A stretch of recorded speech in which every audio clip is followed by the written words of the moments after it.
আলিপুরদুয়ার জেলা কালচিনি ব্লকের তৃণমূল কংগ্রেস আরও সাংগঠনিকভাবে মজবুত করতে এক ধাপ এগিয়ে গেল। আজ জয়গা ২ নম্বর অঞ্চলে অবস্থিত তৃণমূল কার্যালয়ে এক সভার মধ্য দিয়ে কালচিনি ব্লক তৃণমূল সংখ্যালঘু সেলের ব্লক কমিটির দায়িত্ব দেওয়া প্রত্যেককে সম্মানসহ অ্যাপয়েন্টমেন্ট লেটার তুলে দেওয়া হয়। এদিন তৃণমূল কালচিনি ব্লক সংখ্যালঘু সেল সভাপতি আব্দুল মানিক প্রত্যেককে অ্যাপয়েন্টমেন্ট লেটার তুলে দেওয়ার পাশাপাশি তাদের দায়িত্ব বুঝিয়ে দেন। তাদেরকে তাদের একমাত্র লক্ষ্য উন্নয়ন এটাই বলেন।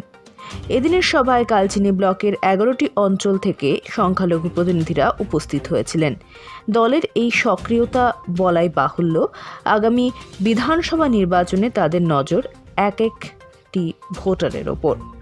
এদিকে সংখ্যাগরিষ্ঠ নেতৃত্বরা ধারাবাহিকভাবে দলীয় কাজ করছেন, তেমনি সংখ্যালঘুদেরকেও এক ছাতার তলায় নিয়ে আসতে মরিয়া তৃণমূল ব্লক নেতৃত্ব। কালচিনি ব্লকের সংখ্যালঘু সেল যেভাবে সক্রিয়, তেমন জেলার অন্য ব্লকে নজর পড়ে না। কালচিনি ব্লকের সংখ্যালঘু সেলের পূর্ণাঙ্গ কমিটি গঠন, তেমনি প্রতিটি অঞ্চলের কমিটিও গঠন করা হয়েছে। তৃণমূল কংগ্রেসের সংখ্যালঘু মুসলিম সম্প্রদায় থেকে নিয়ে খ্রিস্টান বিশ্বাসী, বৌদ্ধ অবলম্বী প্রত্যেক সংখ্যালঘু প্রতিনিধি রয়েছেন। কালচিনি ব্লকের ৭০% ভোটার সংখ্যালঘু বলাই বাহুল্য। নির্বাচনে যেদিকে সংখ্যালঘুরা তার হাতেই হ্রাস। বিগত নির্বাচন থেকে এবার নির্বাচনের সংখ্যালঘুরা শুধু ভোটার নন, এবার সংখ্যালঘু প্রতিনিধিরাই তৃণমূল কংগ্রেসের নেতৃত্ব দিচ্ছেন। সহজ কথায় যারা ভোটার তারাই নেতৃত্ব দিচ্ছেন মমতা বন্দ্যোপাধ্যায়কে তৃতীয়বারের মুখ্যমন্ত্রী করবার জন্য। এদিনের সভায় সংখ্যালঘু ছাড়াও মাদার কমিটি থেকে উপস্থিত ছিলেন শশীকান্ত সিং, মিন্টু মিয়া, গণেশ প্রধান, ওয়েঙ্গল লামা, অজয় ঝা সহ একাধিক নেতৃত্ব। আজকে এটা হলো মাইনরিটি সেল ব্লক কমিটি, যে আমাদের ব্লকের যে আমাদের ঘোষণা হয়েছিল তার আজকে আমাদের অ্যাপয়েন্টমেন্ট লেটার দেওয়া হলো সবারই হাতে তুলে, যে আগামী দিনে আমাদের যে কর্মসূচি এবং কাজ, আমাদের যে এই সমস্ত নিয়ে কিছু আলোচনা, এবং সাথে আমাদের একসাথে আমাদের অঞ্চল কমিটি এবং ব্লক কমিটি সকলে মিলে আমাদের মজবুত হয়ে আমাদের কাজ করতে হবে। আর সব থেকে বড় কথা হলো আমাদের দিদি যেভাবে উন্নয়ন করেছে, আর আমাদের কালচিনি ব্লকে যে আমরা ৭০-৭৫% যারা আমরা মাইনরিটি আছে, আমাদের খ্রিস্টান, বুদ্ধিস্ট, মুসলিম, জৈন, পাল সমস্ত মিলে, তো সকলে নিয়ে আমরা মজবুতভাবে আমরা কিছু করার জন্য কিছু আলোচনা এখানে আমাদের সাথে উপস্থিত আমাদের ব্লকের আমাদের কোঅর্ডিনেটর মাইনরিটি সেল উদয় মোচারিয়া, সাথে আমাদের ব্লকের কনভেনার আমাদের শিলব্রিজ এন, আর সাথে আমাদের উপস্থিত আমাদের ব্লকের ভাইস প্রেসিডেন্ট, এবং সাথে আমাদের সকলেই মিলে আজকে আমরা এই সভা আমরা করলাম। সাথে আগামী দিন আমাদের কাজকর্ম যে অঞ্চলে গিয়ে বসে আমাদের একসাথে মজবুতিভাবে যে কাজ করা, সে নিয়ে দায়িত্ব হিসাবে সকলে এরিয়া আমাদের এটা দায়িত্ব, সে নিয়ে কিছু আলোচনা। ব্লক কমিটি সব অঞ্চল কমিটিদেরকেও আপনারা অ্যাপয়েন্টমেন্ট লেটার দিবেন? না, অঞ্চল কমিটি আমরা আগে দিয়ে দিয়েছি। আমাদের 11টা অঞ্চলের যে 11টা অঞ্চলের অ্যাপয়েন্টমেন্ট লেটার আমরা আগে দিয়ে দিচ্ছি। আজকে আমাদের যারা ব্লকের যারা ব্লকের কোঅর্ডিনেটর, আমাদের কনভেনার এবং ব্লকের ভাইস প্রেসিডেন্ট, জেনারেল সেক্রেটারি এনাদের অ্যাপয়েন্টমেন্ট লেটার দেওয়া হলো, যে আমাদের দায়িত্বটা কি এবং সকলে মিলে আমাদের কাজ কি, আমরা কিভাবে মানুষের পাশে, দিদি যেভাবে মানুষের পাশে, মানুষের সাথে বাংলার উন্নয়ন যেভাবে করছে, সেইভাবেই আমাদের কালচিনি ব্লকে একসাথে সকলে মিলে কাজ করবো, এটা নিয়ে আজকে হাতে তুলে দিয়ে এই কিছু নিয়ে আমি অ্যাজ এ কোঅর্ডিনেটর মাইনরিটি সেলের কালচিনি ব্লকে আজকে আমি নমিনেটেড হলাম। এটা বিশাল একটা বড় দায়িত্ব আমার কাঁধে রইল, এবং আমাদের সাথে প্রেসিডেন্ট আছেন, মাইনরিটি সেলের প্রেসিডেন্ট, তারপরে কনভেনার, ভাইস প্রেসিডেন্ট, এগুলোর সাথে আমরা একসাথে যৌথভাবে 2021 যেন আমরা জয়লাভ করতে পারি সেদিকে আমরা অগ্রসর হব। আপনি জানেন যে কালচিনি একটা মাইনরিটি মধ্যে পড়ে এবং বহু সংখ্যক মাইনরিটি আছে, সেটাকে নিয়ে আমরা আগে এগিয়ে যাব এবং দলবদ্ধভাবে আমরা কাজ করব এবং ইউনিয়ন যেটা দিদির কাজ ইউনিয়ন হয়েছে, বহু ইউনিয়ন হয়েছে, সেদিকে আমরা যদি দেখি তাহলে পরে আমরা অনুপ্রেরিত হই এবং সেই ইউনিয়নের সবার দিকেই লক্ষ্য রেখে আমরা 2021-এ যদি জয়লাভ করি আরও আমরা ইউনিয়ন আমরা দেখতে পাবো। কালচিনি ব্লকে তো আমি একটাই দাবি করে বলতে পারি যে কালচিনিতে আমরা মাইনরিটি প্রায় 70% উপরে আছি। তো লড়াই তো বটেই হবে না, লড়াই বলে এটা হবে না, কিন্তু এখানে মাইনরিটি সেল আমরা যৌথভাবে আছি, এখানে লড়াই হবে না, এখানে দিদিরই জয়লাভ হবে। अभी सबसे पहले तो हम लोग जो जिम्मेवारी दिया है इसको 100% पालन करने की कोशिश कर रहे हैं। अभी हम लोग ग्रास रूट में जाके मैन टू मैन कांटेक्ट कर रहे हैं। तो अभी हमारा जो अंचल कमेटी है अभी थोड़ा सशक्त हो गया है, अभी मजबूती है, उसमें ऑलमोस्ट 80% हम लोग बन चुका है। तो यहाँ पहले भी मेरे पूर्व वक्ता ने बोला कि 70% वोटर्स है माइनॉरिटी में, जो रिलीजियस माइनॉरिटी में है, तो हम लोग काफ़ी वाइटल है। तो इस तरह से जो केंद्रीय सरकार ने जिस हिसाब से दमनकारी नीति किया है माइनॉरिटी के लिए, बहुत सारा ये किया है, तो उनके खिलाफ में हम लोग प्रतिवाद है। इसमें हम लोग डोर टू डोर पहुंचेंगे, इस तरह से डोर टू डोर पहुंचा के मैन टू मैन कन्विंस करेंगे हम लोग।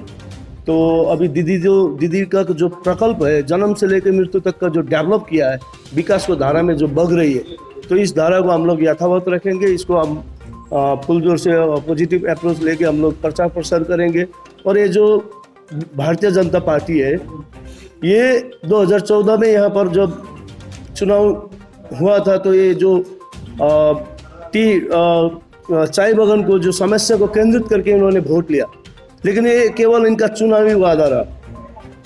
अभी भी टी वर्कर्स जो जितने भी चाय श्रमिक है वो लोग काफ़ी डिप्राइव है। तो इनको जो यहाँ पर उन्होंने वादा किया गया था, मोदी ने सिलीगुड़ी में आए थे 2014 में, तब उन्होंने कहा था जैसे कि बोला गया था उन्होंने कि यहाँ एक टी इंडस्ट्रियल बेल्ट होगा, टी हब होगा। कहाँ गया? मैं यहाँ से इस मंच से उनको मैं प्रश्न करना चाहता हूँ।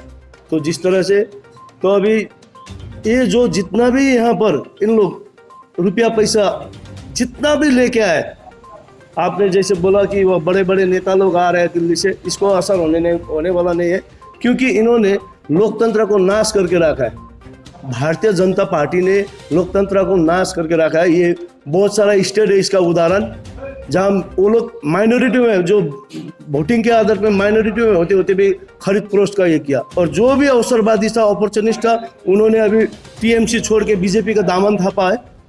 तो हम कहना चाहते हैं इस मंच में अभी जितने भी नया चेहरा है, उसमें एक ऊर्जा है, पॉजिटिव अप्रोच के साथ हम लोग काम कर रहे हैं। और यहाँ पर माइनॉरिटी हमेशा से डूअर्स में एक वाइटल पोजीशन में है। तो हम लोग दीदी के साथ में तो और भी हम काम करना है, अभी डोर टू डोर काम करना है। अभी जैसे कि यहाँ से हम सही दिशा निर्देश पालन करके हम लोग अपना जिम्मेवारी ठीक तरह से कोऑर्डिनेट करके हम लोग जाएंगे। और जो बीजेपी जिस तरह से प्रचार कर रहा है, इसका आप उस प्रचार को आप विफल बनाने में सक्षम होंगे? हाँ बिल्कुल होंगे, बिल्कुल 100% हम लोग सब होंगे। देखिए मैं एक बात कहना चाहता हूँ कि अभी ये जो लॉकडाउन हुआ, तो मैं बीजेपी को जितना भी शीर्षस्थ ब्लॉक लेवल का नेतृत्व है या जिला का नेतृत्व है, इनसे मैं प्रश्न कर रहा, जब लॉकडाउन हुई थी, जब महामारी हुई थी, आप कहाँ पर थे? हम लोगों ने डोर टू डोर जाके, हमारे संस्था के आदमी ने डोर टू डोर जाके हम लोग ने जितना भी सहयोग किया। अभी इन लोग का देखिए एक क्या हुआ कि इसे करीब तीन महीना आगे की घटना को मैं आपको संक्षेप में बोलना चाहता हूँ। एक एमएलए जो डिप्रेशन में आके, बीजेपी के एक एमएलए, उन्होंने खुद सुसाइड किया। और इनका इमोशन से खेलना ही एक काम है, केवल इमोशन से। 2011 इमोशन खेल के इन्होंने ये किया, 2014 में इन्होंने इमोशन से खेल के जीता, 2019 में भी इसी तरह का खेल। तो ये आदमी का इमोशन से खेलता है, ये पूंजीपति पार्टी है, ये माइनॉरिटी का तो सबसे बड़ा शत्रु है, लेकिन कॉमन सीरीज का जितना भी साधारण आदमी है उनका भी ये शत्रु है। तो इस तरह से अगर एज इन जनरल देखा जाए तो बीजेपी ने केवल भाषण सिवा कुछ इस तरह का डेवलप, जो विकासमूलक कार्य कुछ भी नहीं किया है। जहाँ तक इस चीज़ को हम लोग प्रचार प्रसार कर भी रहे और करेंगे भी। देखिए, ये माइनॉरिटी जो सेल है ये जो दायित्व हम लोगों को दिया गया या मुझे दिया गया, ये दायित्व को सही तरीके से हम लोग निभाने का कोशिश करेगा। और रही बात हमारे माइनॉरिटी का जो हम लोग का बीच में बुद्धिस्ट, मुस्लिम, सिख, ईसाई जो भी है, हम लोग सभी माइनॉरिटी का में आते हैं। हम लोग का जो माइनॉरिटी का जो डेवलपमेंट का काम जो दीदी ने की है, हर क्षेत्र से फैसिलिटी का जो दी है, उस फैसिलिटी का हिसाब से बा उस यूनियन का मैंने उन्नति का जो की है हम लोग के ऊपर में ध्यान दिया। इसके पहले जो सरकार था बा बीजेपी सरकार ये चीज़ नहीं देख रहा है। ये दीदी हम लोग का ऊपर में नज़र है और दीदी का साथ में हम लोग काम कर रहे हैं। दीदी हम लोग का क्षेत्र में उन्नति कर रही है, इसलिए हम लोग दीदी का हिसाब से, उसका यूनियन का हिसाब से हम लोग काम करें।